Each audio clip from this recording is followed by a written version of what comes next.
Warning: our YouTube channel and its videos may contain scenes, language, and content that may not be appropriate for all audiences. These videos include surveillance footage, undercover pursuit of suspects, actual police and rescue operations, and fearless confrontations. If you do not approve of the content, please do not watch our videos. If you wish to continue, we strongly advise that you proceed with caution. Viewers' discretion is advised.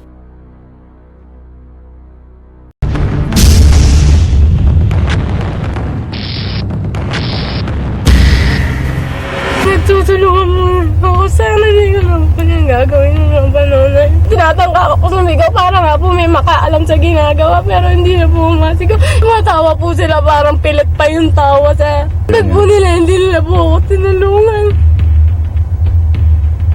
Kung lumabas po sila, sana po kahit malaisa sa kanila, ipaalam sa mga magulang ay nangyayari sa akin.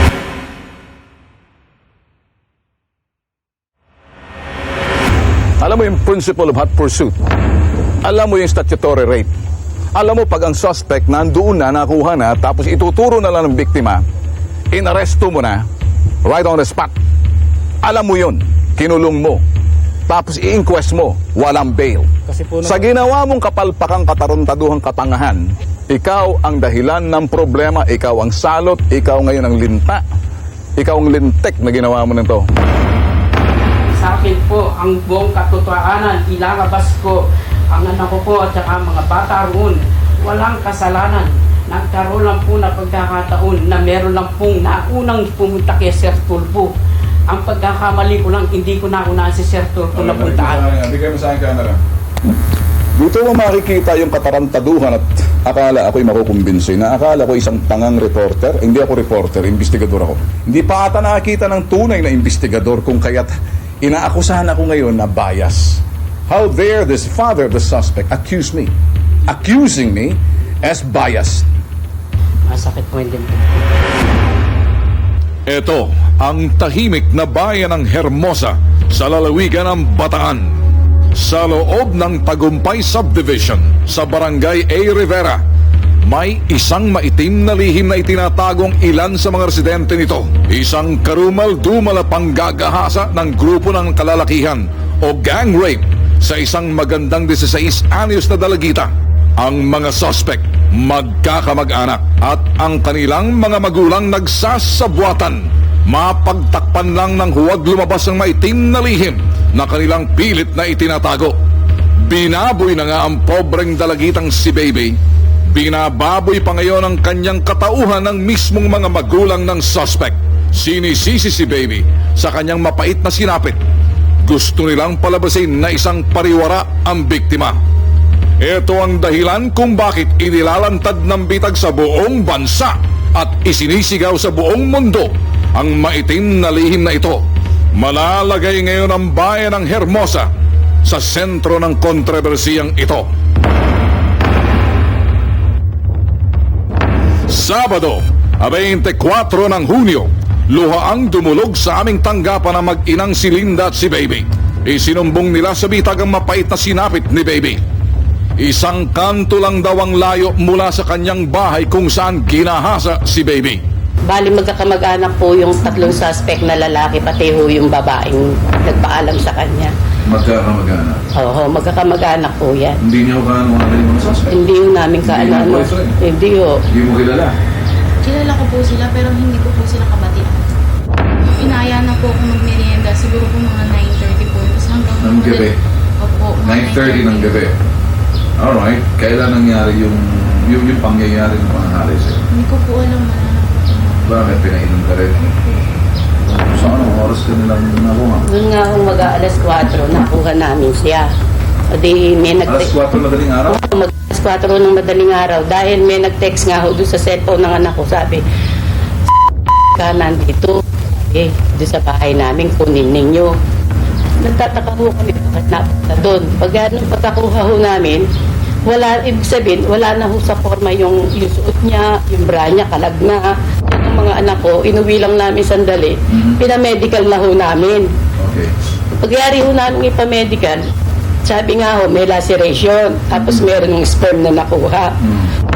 At binalot lang ho namin ito ng tumot.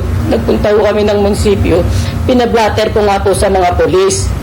Nakakulong na sana ngayon ng walang piyansa ang mga manyakis na suspect kung ginawa lamang ng mga nag-iimbestigang pulis Hermosa ang tamang proseso sa paghawak ng kasong ito noong 21 ng Mayo, taong kasalukuyan.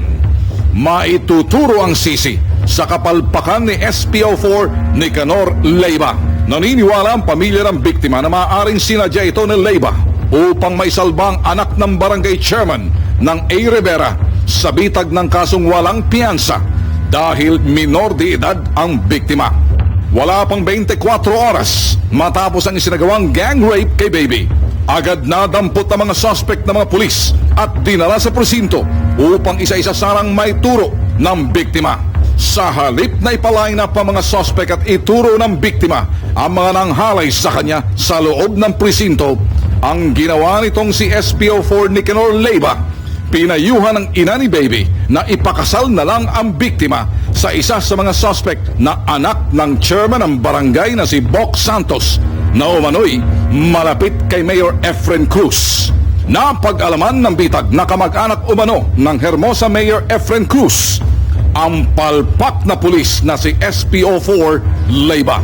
Ipinakita sa amin ni Aling Lindang Sabina mula sa National Police Commissioner Napolcom kung saan nakaabot na ang reklamong ito. Dito, opisyal na isinagawa ng bitag ang investigasyon. Okay, papasok na ang bitag sa bayan ng Hermosa, Bataan, kung saan tutuloy kami ng Campo Tolentino. Sisilipin namin yung gagawing hearing sa irregularidad doon sa paghahawak ng kaso nitong si SPO4 Leyva. Ito yung hindi ko maintindihan kung pwede kong tawaging tanga, palpak, walang alam. Ewan ko kung paano naging pulis tong hinayupak na to. Sa halip na arestuhin na at ipaturo na lang sa biktima yung suspect at mga suspect, dapat ngayon nakakulong ngayon. Statutory rape, walang piyansa.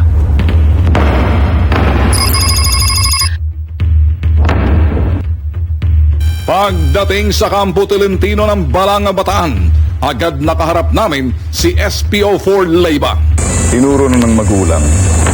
Bakit hindi nyo agad inaresto na dapat ginawa nyo doon sa biktima, pinaturo na lang, inaresto, diretso inquest, dahil wala pa sa loob ng 24 oras, hot pursuit yun. Bakit? Hindi po ako sarang may officer ng case eh. Sino may help? Yung investigador po. Ikaw namang nasa pinakamataas doon, di ba? Meron pa po, sir, yung COP. Sinong COP? Yung chief of police, sir. Alam mo ng chief of police yung nangyari? Yes, sir. Anong ginawa ng chief of police? I don't know, sir, kasi... Teka muna, ikaw na. Aliga. Mrs. Aliga. Hindi naman noon niya kami ni-interview. Ang sabi lang, anak pala kanya ng kapitan to. Kapitan, niya. sinong kapitan? Bok Santos po. Okay, so kapitan, okay, tapos anak ng Tapos kapitan. sabi niya, pakasalan nyo na lang, ika. Sino may sabi? Siya ho ang may sabi, ipakasal na lang doon namin yung anak ko doon sa talagang suspect. Okay, sandali. May anak ka ba? Meron po, sir. May anak kang babae? Yes, sir. Ano kaya kung anak mong babae, rapin pagkatapos sasabihin sa iyo ng pulis na... Sir, kasi naman yung kinuha ko sa kanila, pag-entertain ko sa kanila. Hindi, ito ganito. Ito ang tamang proseso, tuturo ko sa iyo. Pumunta ako rito para sa iyo. Si Bitag ang kausap mo. Opo, sir, opo. Kahit na general ka, kahit na colonel ka, official ka, SPO1, PO1, hanggang pinakamababang rangko, kaya kong kumprontahin ng ganito. Opo, sir. Espesyal ka. Dahil pinuntahan kita rito. Kung sa Mindanao ka, kaya kitang liparin. Mali ang ginawa mo. Alam mo yung principle of hot pursuit. Alam mo yung statutory rape. Alam mo pag ang suspect nandoon na, nakuha na, tapos ituturo na lang ng biktima, inaresto mo na, right on the spot. Alam mo yun, kinulong mo. Tapos i-inquest mo, walang bail. Ikaw ang dahilan ng problema, ikaw ang salot, ikaw ngayon ang linta. Ikaw ang lintik na ginawa mo nito. Kaya sa ginawa mong kalintikan na ito, mapapahiyang ibang mga kasama mo. Hindi ko nilalahat dahil may matinong pulis at masamang pulis, bobo at matalino. Alang-asang ka ron. Sir, pwede po bang mga tuwiran naman? Mga tuwiran ka, sige. Kasi po naman, di naman po ako authority na mag-detain ng tao. At saka wala po akong personal. Makinig ka. Nandoon ang biktima. Tinuturo na sa'yo. Kung di ka ba naman hinayupak, sasabihin mo, pakasalan mo. Ano kaya kung gawin sa anak mo? Hindi ko naman sinabi yun, sir. Sinabi mo? Gagawa ba ng kwento itong babae? Saka hindi naman po ako nag-blocker, sir. Hindi ka so sa mga katuwid, sasalbo mo sarili mo. Anong papel mo na nandoon ka? Ako lang po ang Pinaka-senior PNP. Nanguhugas ka ba ng kamay mo? Ipapasa mo sa mga... Hindi naman po. Kaninong kasalanan? Sa mga... Kung alam mo mali ang ginawa ng mga sa ibaba mo, tutuwirin mo. Hindi mo sasangayon ng kamalian. Sir, sa proper investigation na lang po. Proper investigation. Ay, makikialam ako sa proper investigation. Sisiguraduhin ka na hindi ka makakawat, mabibitag ka. Unang inilapit ng bitag ang kaso ni Baby sa Gabriela. Ang grupong kababaihang tumutulong daw sa mga biktimang naabuso. Sa una, maganda ang ipinakita ng Gabriela sa bitag, maging sa biktimang si Baby.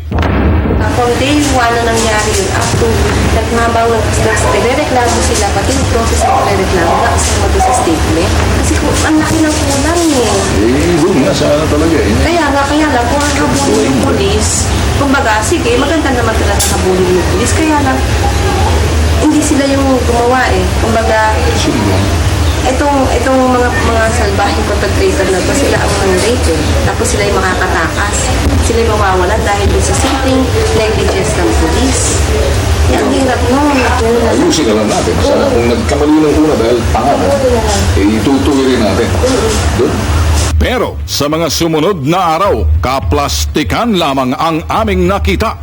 Wala silang naitulong maliban sa pumorma lang sa harap ng aming kamera. Mas malaki kasi ang media mileage ng nakukuha ng Gabriela sa kasong panghahalay kay Nicole ng mga Amerikanong sundalo sa Subic kesa sa pobreng si Baby na isang mahirap lang at ang mga nanghalay ay mga Pinoy at hindi mga Kano. Kaya naman siguro hindi sila interesado sa kaso ng gang rape kay Baby. 4 ng Hulyo, tinungo ng bitag ang Justice Hall ng Balanga, Bataan kung saan isinagawang preliminary investigation sa piskalya sa kaso ni Baby. Walang sumipot na representante sa grupong kababaihang Gabriela taliwas sa kanilang ipinangako kay Baby. Kaya pagmasdan ang astang ipinakita ng attorney na mga suspect sa opisina ng piskal sa mga staff ng bitag at sa pamilya ng biktima na sumama kay Baby, natunugan niyang wala si Mr. Bitag, kaya naman umastang parang si Attorney Agaton. Sa office pa ni Mr. Benton po sa Bitag. Huwag na kayo magawan muna, no? Lagi magkaroon ng proceedings dito, no? Okay po. Huwag muna magpakit, no? Mapakilala lang naman po. No, hindi na kayo kailangan kilala. Bakit po? Huwag na naman pakiram dito sa karakter. Hindi kasi Dahil pagkatapos na lang, doon na kayo. Mag-observe lang kayo. Huwag kayo mag-interfere. Kaya nalagay na rin natin. You just presented to the court. Just presented to the court. No. Yes. You don't control ang ginagawa Kaya nga, ko. Kaya huwag mo akong turuan. Alam mong ginagawa ko. Huwag mo akong turuan. Alam mo, sabi na ipapakira. Sa kahilingan ni Attorney Agaton Attorney Carian, pinagpaliban ang hearing sa susunod na linggo. Stop! Alis na ako na. Baka maturuan pa to. Babalik pa to Precisely, because you are not reading discipline. Babalik pa sa eskwelahan to. At hanapin ko pa yung kanilang sinasabi. Maya-maya lang, ito ang sumunod na eksena sa loob mismo ng Fiscal's Office. Itong tiyahin ng isa sa mga suspect na si Percy Corpus na matatanda ang tahasang itinanggi sa bitag na kamag-anak niya si Barangay Chairman Boc Santos na ama ng suspect na si Mark Santos. Tama nga naman itong pilosopa na si Percy. Hindi niya kamag-anak si Chairman dahil kanya itong kapatid. Magkakamag-anak ba kayo? Ng kapitan? Hindi nyo ka ano-ano? So wala si kapitan dito? Hindi nyo ka anak si kapitan? Kaya naman hanggang sa tanggapan ng piskalya, patuloy na minamaniobra, mapagtakpan lang ang maitim na lihim sa kanilang barangay. Pakinggan ang hirit ni Presi sa pobreng biktima ng gang rape na si Baby. Sabi rin lang totoo. Totoo lang sabihin nyo, para nung lalaki yung tinabago. Ay ka! Sinungaling ka! Kala mo! Kung anak mo yung lari, ano gagawin mo? Nakita ko sa balan mo! Nakita ko sa balan mo! Ano yung gagawin ninyo?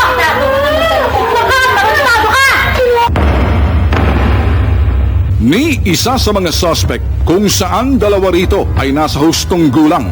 Si Christopher Rivera, may asawa at mahigit 20 anyos na. at si Mark Daniel Santos na anak ng chairman si Bok Santos, mahigit 18 anyos, hindi nagpakita. Ang humarap, ang kanilang mga magulang at kamag-anakan lang. Pagmasdan kung sino ang maiingay at sumisigaw ng hustisya. Pamilya ng grupong nanggahasa sa biktimang si Baby. Tila yata baliktad ang mundo sa barangay ng A. Rivera sa bayan ng Hermosa. Yung pobreng biktima, binaboy na, hindi makaporma. Wala silang mga placards o karatula man lang di tulad ng mga kamag-anakan ng mga suspect. Dahil sa ipinakitang pagbabaliwala ng grupong kababaihang Gabriela sa kaso ni Baby, nagpasya na lamang ang bitag na ilapit ito sa grupo ng Volunteers Against Crime and Corruption o VACC. Sa pamumuno ni Dante Jimenez, agad binigyan ito ng agarang aksyon. Pinilit ka? Nagtanong po na sa bakanting lote nga ako. Nagtanong-tulong na po nila ako. Tapos po nakita ko na lang po na yung anak ng kapitan nasa nakatagal na po sa akin. Hindi ko po Okay. Sige. Okay, tama na. It's too much. Grabe to. And then, Kakutsaba Police, tapos may barangay pa doon. Sinasabi ng certainty of investigation, yung mga agencies doon hindi kumikilos. Oh my God, suppress ang victim, kawawa. We could provide lawyer. Si Attorney Principe, pwedeng naman. Kahit ng Gabriela, lilapitan natin. Apparently, Gabriela parang lamig eh. Parang interest na sila pag yung mga subic rape case, doon sila nakatutok. But in short, doon sa mga Pinay nang nare-rape, apparently parang mga bata. Wala eh. Have this be made on a, parang ipipress ko to. Okay lang ba sa'yo? Okay lang sa'yo, Mrs.? Kung i-press ko naman yan, okay lang. Paano natin to? Sasabog ko to. Lunes, 10 ng Hulyo, agad nagpatawag ng press conference ang VACC sa mismong kanilang tanggapan at dinaluhan naman ng mga major television news network. Luhaang iniharap si Baby kasama ang kanyang ina sa media. We are here to present another victim of a gang rape. A kind of rape that is practically endangering our youth. Yung mga kabataan po natin ay nalalagay po ngayon sa alanganin. Tinangka ko pong malaban tsaka tumigaw pero wala po ako nagawa. Malakas po sila. Ilan sila? Apat po sila tsaka po yung babae. Hindi ko po malilimutan yung babae. Yung po sa mundo po sa akin, yung kaibigan ko siya, pinagkanuno niya ako. Humarap din ang tatayong abogado ng biktima na si Attorney Pete Principe na siya ring attorney ni Baby Itchagaray na responsable sa pagkabitay ni Leo Itchagaray sa kasong panggagahasa. Sa nasabing press conference, hinihiling ng VACC at ni Attorney Principe na ilipat ang venue ng kaso sa Maynila sa halip na sa Bataan. Ito'y upang maiwasan at ingatan ang mga bagay na di dapat mangyari sa kasong ito na kanilang pinangangambahan. Definitely, sinabi ng ating chairman Dante ng VACC, we will request for the transfer from Bataan to Manila, considering the situation.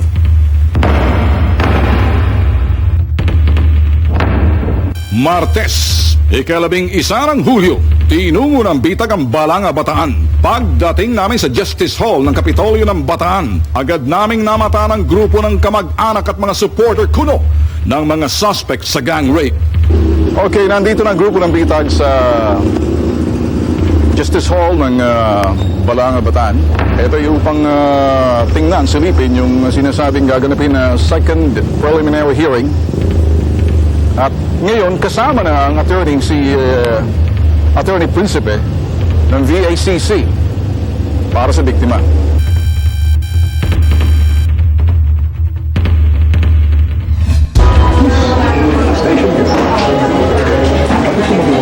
Are you authorized?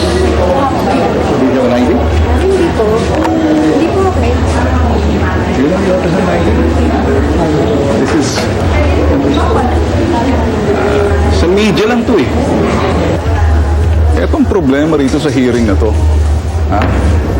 Marami mga sumisingit na hindi mo malaman.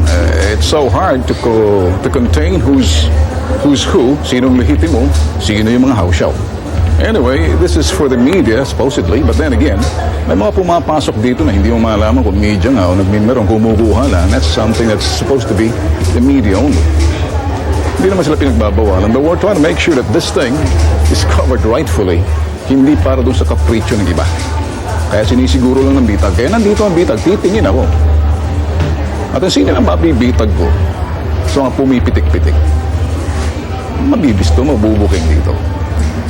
Boss, kayo media? Sa media ka ba? Anong media? Dito kami, media. Ayan, siya mo na. Kasama ko po. Okay. As I was just thinking, kung may, how come you don't have an ID? Kasama ko po. Okay lang, sige. Kasi kami, be proud of being in the media. Where are your ID? Where ID? Habang isinasagawa ang hearing, nakita namin itong si Barangay Chairman Bob Santos na tila bagay pati ang aming kamera ay gustong pakialaman. Huwag mong pakialaman yan. Hindi ko naman pinupan. Naiya nga ako, baka ako makita eh. Sige po lang, basta po mo lang kapag. Oo, huwag masyado. Kasi anytime na pinapano eh. Pangit ako sa litrato. Sige na, okay lang. Huwag mo lang pakialaman ng camera ko, ha? Matapos ang isinagawang hearing, ito ang naging eksena na tumambad sa amin.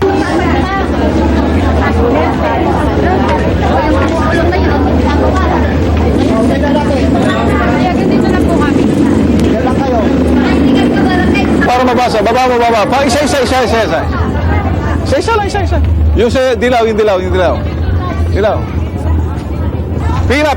Pila, para isa. Tapos lakad. Pila kayo, tapos lakad, ikot.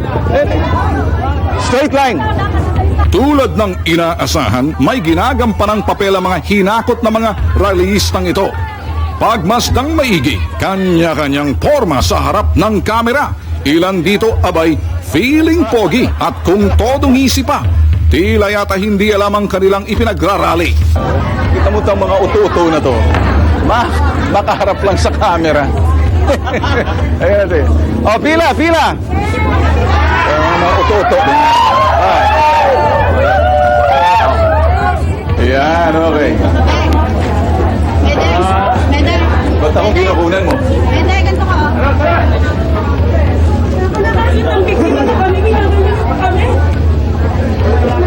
Pogi. Pag hindi kita cameraman, huwag mo isalpak ang mukha ko dyan, ha? Pag cameraman kita, okay, ha? Alam niyo yung ibig sabihin niya? Makikita mo yung placard.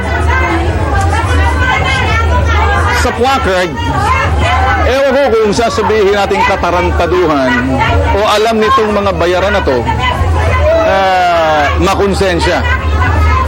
Makonsensya ang biktimang nahalay. Makonsensya ang biktimang binaboy. At eto ngayon, may placard na makonsensya. Okay, makikita talagang baliktad nga talagang kokote ng mga tao sa Hermosa. Hindi baliktad, nakatuwad ang kokote. Hindi sa binabastos ko. Natatawa ko dahil naging circus. Kaya po lahat kayo, pumunta kayo sa bayan namin, sa barangay namin. Alam po silang wala po silang mga tao. Bakit po sa amin nakakaspe? Bakit niya ginawa yan? Wala talaga. Tingnan pa namin, mas yung kredibilidad nila, tingnan yung kredibilidad namin. Mahirap kami, pero meron kami kredibilidad. Sino ba ang biktima rito? Ang biktima ay si Baby M. Okay. Ano ginagawa naman ito? Ako nga ay nagtaka, Ben. Bakit sila pa nag-rally? Yan yung mga pamilya ng suspects. Baliktad ata ang mundo sa Bataan. Yun nga pinagtataka ko, baliktad na yata pangyayari rito. Tama lang talaga. You will have to change the venue. Kasi kung wala mangyayari. Wala mangyayari. Sa ipinalabas na balita ng isang major news network, nagpa-interview ang mga itinuturong suspect at naglabas ng sarili nilang bersyon sa pangyayaring gang rape kay Baby. Jamie tsaka po ako, naiwan silang dalawa sa jeep, sa likuran ng jeep. nag-uusap at nakagulat na lang po ako. Kinabukasan, sinusundo ako ng pulis sa amin. Ayun po, siya po yun. Kasama po siya. Kasama po. Ito, ang si John Opo, Eric. opo, sila pong tatlo. Si John Eric, ito ngayon. Opo. Turo mo sa akin si John Opo, Eric. ayan po. Tapos nung nandun na ako sa bakanting lote, kasama po siya eh. Siya po yung hawak po sa akin. Po nila akong tatlo. Si John Eric Opo, ang humahawak sa'yo. siya po yun. Di ba, Siya ang humahawak. Opo, siya po. Anong ginagawa nung si Jamie, yung kaibigan mo? Ayun nga po, siya nga po yung nagpapainom po sa akin. Habang ginahawakan Opo, mo, ginagapos ni John Eric, pinainom. Opo. Ano pinainom sa'yo? Hindi ko nga po alam yung pinapainom nga po nila sa akin. Pero parang ano po yung lasa, kakaiba po yung lasa. Okay. May relasyon po talaga ang dalawa. Magkasintahan po. Etong sinasabi ni Barangay Chairman na magkasintahan Hindi po totoo yun. Hindi po totoo yun. Alam po nila, alam ni Jamie, alam lahat nila. Hindi po totoo yun. Hindi po Ano kami. sinasabi nitong kapitan na to? Sinungaling po siya. Gusto niya lang po masalba yung anak niya. Paano nga po ako magpapakasal? Di ko naman gusto yung anak nila. Tsaka po hindi ako po magpakasal. Ayan po, siya po nagpunta rin sa amin yun dati. Pumunta itong Ayan, gusto niya nga po ng areglo sa mga magulang ko. Pero yun, sabi ko sa nanay ko, kung magpapareglo kayo, patayin niyo na lang ako. Dahil ayoko po talaga. Sabi ko, opo, sila po yung pamilya po nila. si kapitan pumunta na sa bahay ninyo. Opo, pumunta na po yan. Sabi po ng nanay ko. Tapos naghihingi daw po ng areglo. Pero sabi daw po nila, hindi daw po sila magpapaareglo. Sino? Si Chairman? Opo, nangingi po yan. Pero po hindi tinanggap nila nanay ko. Kasi nga po, sinabi ko po sa nanay ko na ayoko po ng areglo. Ayoko po sa lalaki. Tsaka po kung papaareglo po, patayin nilang po nila ako. Tsaka ayaw din po nung nanay ko. Hindi mo kilala yung anak nito si kapitan? Kilala ko po yung kasi po panay po na katambay doon yung mga anak niya. Yung anak niya tsaka yung iba pa pong tambay doon. Pero po, hindi ko po siya ganun ka-close kasi po alam ko po yung limitasyon ko pagdating po sa mga lalaki.